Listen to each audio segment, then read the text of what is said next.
this movie, we're going to explore the Crystal Reports 11 work area. If you haven't already, go ahead and open up the same report we created in the previous lessons. This is the report that points to the employee table in the test database provided. As you can see, the work area starts off with a tab section up here. There is a Start Page tab and a Report 1 tab. One tab that is not grayed out is the current report that you happen to be working on, and you can close it any time by clicking on the X.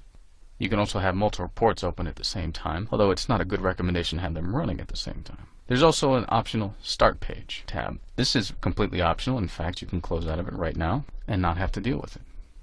Now, below this Report 1 tab, we have two more additional tabs, the Preview and the Design tab. Go ahead and click on the Design tab.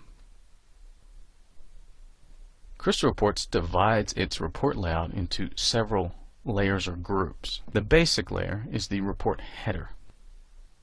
This report header can be sized, shrunken, or even hidden from view with or without drill down. It can even be formatted especially, but more on formatting later. The report header only appears at the top of the very first page of the report when it is printed or exported.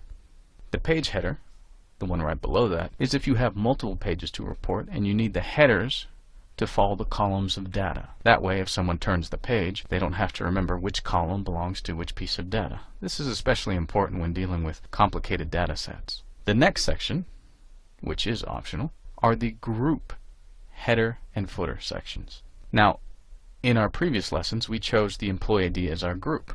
And so, by creating this group, we now have both group header and group footer sections. These also can be stretched, shrunken, and formatted. We also have the options of having more than one groups, but we'll delve into that later. The next section is the detail section. This is where the raw data from your table or view or stored procedure is going to be stored. You can either hide this or actually show the detail. The choice is up to you. It really depends on the type of report you're running. That section can also be shrunken, enlarged, formatted, same as any other section of this report. Now we come to the report footer. The report footer will show up at the very last page at the bottom of the report. This is usually where the grand totals go, a final summary of all the detailed data that was pulled before it. Like all sections, it is treated, can be shrunken, enlarged, and formatted. The last thing you're going to see on this page is the page footer. This is going to appear at the bottom of every page that is printed or exported. In this case, this is usually where the page number goes. There's lots of options for formatting. By default, Crystal Reports automatically puts a page number at the bottom right-hand corner of the report. Also in the design view, you have several options that come in handy, including these guidelines. These help you align the fields so they'll follow a straight line and export better and are easier to read on the eyes. These can be removed by clicking on them and dragging them off the page. They can also be placed again by simply clicking on the ruler bars to the left or to the guide bars along the side.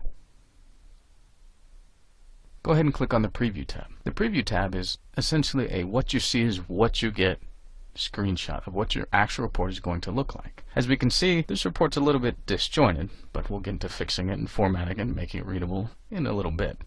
You can also access the same group headers, the group footers, and the detail sections, including the report headers and page headers from this view as well. In fact, some people actually prefer to work in the preview so they can see their changes as they are made as opposed to switching between the design and the preview tabs. All the options you have on your design tab are also available to you here as well. As you learn more about this work interface, you can choose whether to work from the preview or the design tab.